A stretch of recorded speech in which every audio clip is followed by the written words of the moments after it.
আমাদের 22 লাখ পরিযায়ী শ্রমিক আছে। আমি সাবিরুলকে বলবো, ও যেহেতু এই কমিটির চেয়ারম্যান আছে আর মলয় আছে, দুজনে মিলে বসে সিএসের সাথে কাল পরশুই বসে একটা স্কিম তৈরি করো, ওদের ফিরিয়ে আনো।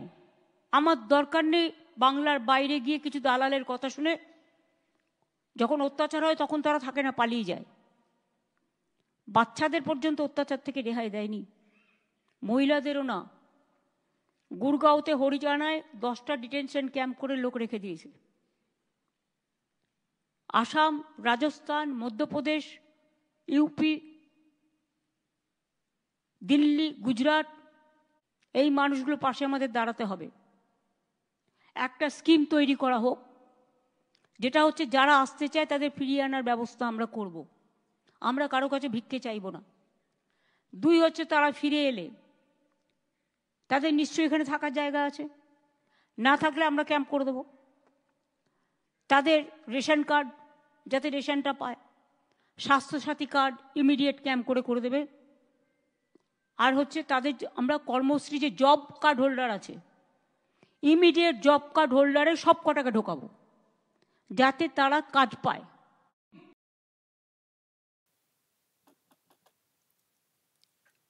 এই বাংলার বাসিন্দা তারা ফিরে আসবেন, থাকার জায়গা থাকবে না, সেটা সেটা কি করে হয় দর্শক? ওই যে বললেন না যে নিশ্চয়ই তাদের থাকার জায়গা আছে, আর জায়গা না থাকলে ক্যাম্প করে দেবো। ক্যাম্প কেন? বাংলার বাসিন্দা পরিযায়ী শ্রমিক হিসেবে ভিন রাজ্যে কাজে গেছেন, তো তারা যদি ফিরে আসেন তাদের থাকার জায়গা থাকবে না, তাহলে এই বাংলার কি পরিচয়? থাকার জায়গা থাকবে না, তার মানে ওরা কারা? যাদেরকে এই বাংলার লোক বলা হবে অথচ বাংলাতে থাকার জায়গা থাকবে না, তাদের জন্য ক্যাম্প করে দেবেন, তার মানে ওরা কারা? তার মানে কাদেরকে এখানে শেল্টার দেওয়ার জন্য ব্যবস্থা করা হচ্ছে, স্কিম করা হচ্ছে? সামিরুল ইসলাম রাজ্যসভার এমপি এবং মলয় ঘটক, তাদেরকে দায়িত্ব দেওয়া হচ্ছে স্কিম করার জন্য। তাদেরকে ক্যাম্পে রেখে রেশন কার্ড ও জব কার্ড এইসব করে তাদের আইডেন্টিটি তৈরি করে দেবেন নতুন করে। কাদের জন্য সরকার এটা ভাবছে? তার মানে কি এই বাংলাতে রোহিঙ্গা ক্যাম্প হবে তথাকথিত, যেটা বাংলাদেশে রয়েছে? তার মানে ভারতবর্ষের যেখানে যেখানে রোহিঙ্গারা বা অবৈধ অনুপ্রবেশকারী বাংলাদেশিরা যারা প্রশ্নের মুখে পড়েছেন, যাদের আইডেন্টিটি একটা মানে আইডেন্টিটি যাদের পাওয়া যাচ্ছে না, যাদেরকে ধরা হচ্ছে এবং পুশব্যাক করারও উদ্যোগ হচ্ছে সরকারিভাবে রাজ্য মানে দেশের বিভিন্ন প্রান্ত থেকে, তার মানে তাদেরকে এই বাংলাতে এনে আশ্রয় দিয়ে তাদের আইডেন্টিটি তৈরি করে দেওয়ার চেষ্টা হচ্ছে। ফায়দা আর কি? ভোট ব্যাংক, সেই জন্য। কিন্তু এটা হচ্ছেটা কি? এটা হবেটা কি? এখানে রোহিঙ্গা ক্যাম্প তৈরি হবে এই বাংলাতে?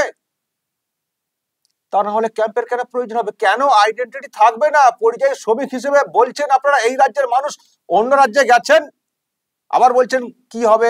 দালালদের চক্করে যাওয়া, তারা ফেসে গেলে, তারা যারা যাচ্ছেন তারা ফেসে গেলে ওরা কেটে পড়ে, এখানে এলে ভালো অমুক তমুক, তো এখানে থাকার জায়গা থাকবে না, তাদের জন্য ক্যাম্প করতে হবে। তার মানে আপনার কথাতেই পরিষ্কার যে যাদেরকে আপনি পরিযায়ী শ্রমিক এই বাংলার বলে বলছেন, তাদের এখানে থাকার জায়গাই নেই, মানে জায়গা নাও থাকতে পারে। তাহলে তারা কারা এবং তাদের জন্য আপনার এত চিৎকার কেন?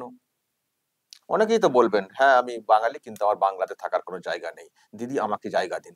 তো দিদি তাহলে জায়গা দিয়ে দেবেন, ক্যাম্পে ঢুকিয়ে দেবেন। তারপর ওই দুয়ারে সরকার নিয়ে গিয়ে রেশন কার্ড, আধার কার্ড বা আরো যেসব কি বললেন না, রেশন কার্ড ইস্যু করে দেবেন, জব কার্ড ইস্যু করে দেবেন, তারপর আধার কার্ড হয়ে যাবে, ভোটার কার্ড হয়ে যাবে, সব হয়ে যাবে। ভালোই তো মজা, কিন্তু কি হচ্ছে এটা হচ্ছে দেশের পক্ষে একটা বিরাট ভয়ঙ্কর একটা পদক্ষেপ। প্রিয় দর্শক, আমি শফিকুল ইসলাম এবং আপনারা দেখছেন আরামবাগ টিভি। প্রথমত এই যে সংখ্যাটা উনি বলে থাকেন না 22 লাখ, এটা চূড়ান্ত মিথ্যে কথা।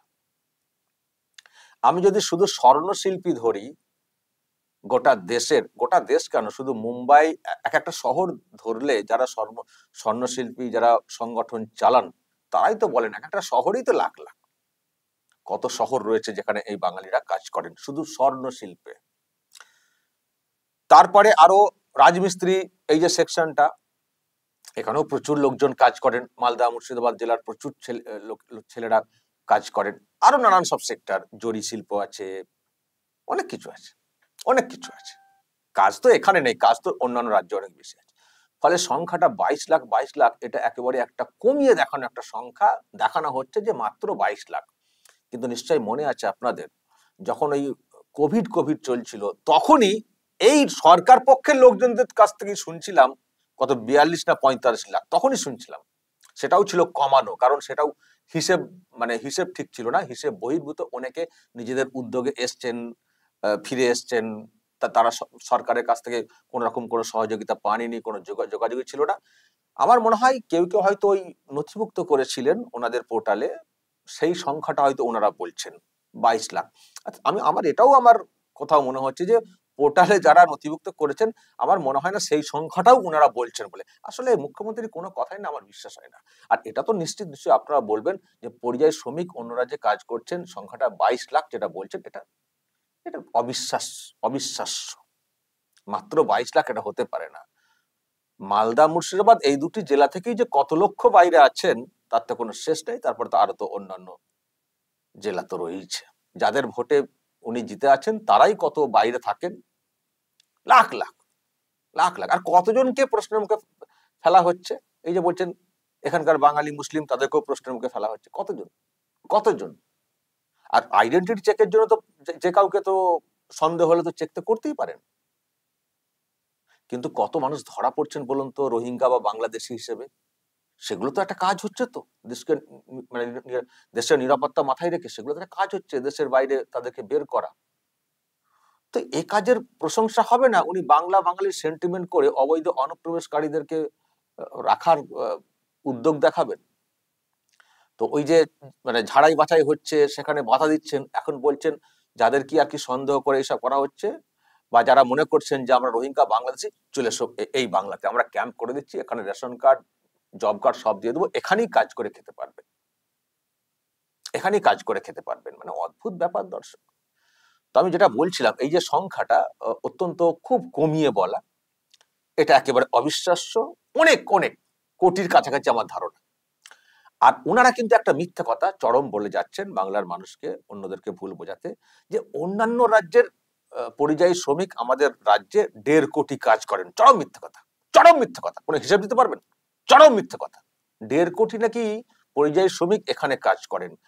অন্যান্য রাজ্যের লোকজনদের এইরকম হাল হয়ে যায়নি, হয়তো কিছু মানুষ আছেন বিহার থেকে বা কিছু জায়গা থেকে, হয়তো কিছু মানুষ আছেন অন্য রাজ্য থেকে আছেন, কিন্তু পরিযায়ী শ্রমিক হিসেবে এই রাজ্যে কাজ করতে আসবেন যে রাজ্যের মজুরি সব থেকে কম। আবার এই কথা বললে এখানকার শাসক বলবে এখানে তো খরচও কম। আর এখানে খরচ কম হলে তো কি হবে, পরিযায়ী শ্রমিক তো এখানে ইনকাম করবেন, বাড়িতে সংসার চালাবেন, তো এখানে খরচ কমিয়ে তাদের আর কি লাভ হবে? এখানে তাদের তো সংসার নেই, তো তাহলে পরিযায়ী শ্রমিক হিসেবে এখানে তারা কেন কাজ করতে আসবেন?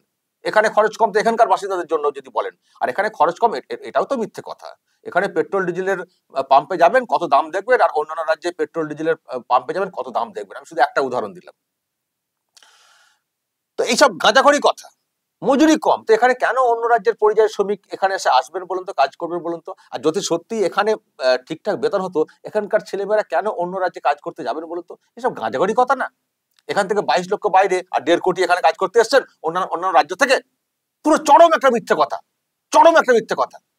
আর আমি দেখবো ওনার কথা শুনে যারা সত্যি পরিযায়ী শ্রমিক হিসেবে ওখানে কাজ করছেন, গুজরাটে, ইউপিতে, মহারাষ্ট্রে, দিল্লিতে, তারা কতজন এসে এই দিদির ক্যাম্পে থাকেন ওনার কথা শুনে কাজ ছেড়ে। যারা আমার দর্শক আছেন, শুনছেন যারা এই ভিডিও, বলুন পরিযায়ী শ্রমিক যারা ভিন রাজ্যে আছেন আসবেন তো? এই যে দিদি বলছেন চলে আসুন, এখানে আমরা কাজের ব্যবস্থা করবো, জব কার্ডে কাজ করবেন, আসবেন তো? প্রথমত জব কার্ডে কাজ কোথায় হচ্ছে বলুন তো? এমন দুর্নীতি করেছেন কেন্দ্রীয় সরকার ওই প্রজেক্টকে স্টপ করে রেখে দিয়েছে, হিসেব দেবেন না, তো সুতরাং কেন্দ্র কেন টাকা দিয়ে যাবে, একটা বিতর্ক হয়ে রয়েছে। পরে ওনারা বলছেন আমরা কর্মশ্রী করছি, আর কর্মশ্রী কাজটা বলুন তো কোথায় হচ্ছে? শুধু মুখে বলছেন কত 55 দিন না কতদিন করে কাজ দিয়েছি, আরো 65 দিন করে দেবো। বলুন তো কোথায় এই কাজটা পাচ্ছেন? যারা ওই কেন্দ্রের জব কার্ডের কাজটা করছিলেন, বলুন তো আমাকে, একটু বলবেন কমেন্টে, কতজন এই রাজ্য সরকারের কর্মশ্রী বলে যে বলা হচ্ছে কাজটা পাচ্ছেন, যারা ওই কাজটা করছিলেন, বলুন তো আমাকে। সব ঢপ আর ওই তথ্যের কারসাজি, জাগলারি। কোথায় তো ওই কর্মশ্রীর মাধ্যমে পুরসভার ওই সাফাই কর্মীদের মাইনে দেওয়া হচ্ছে বা এই দেওয়া হচ্ছে, সেগুলোকে দিয়ে দিচ্ছেন কর্মশ্রীর কাজ। কিন্তু জব কার্ডের কাজটা যেভাবে সাধারণ সব স্তরের মানুষ পেতেন গ্রামগঞ্জে, সেটা পাচ্ছেন এই সরকারি কর্মশ্রীর কাজ, মানে কর্মশ্রীর কাজে, দেখবেন তো এটাও ঢপ। তো যাই হোক, এই যে উনি বলছেন এখানে আসুন আমি সব কাজের ব্যবস্থা করে দেবো, আসবেন তো? যারা পরিযায়ী শ্রমিক আসছেন আসবেন তো? যে টাকা কর্মশ্রীর কথা ওনারা বলে থাকেন, ওনাদের হিসেব অনুযায়ী সংসার চলবে তো ওতে? সংসার চলবে তো? 55 দিন না কতদিন, বছরের কত কাজ হবে, সংসার চলবে তো ওতে সারাটা বছর? বলুন, আপনারা উত্তর দিন।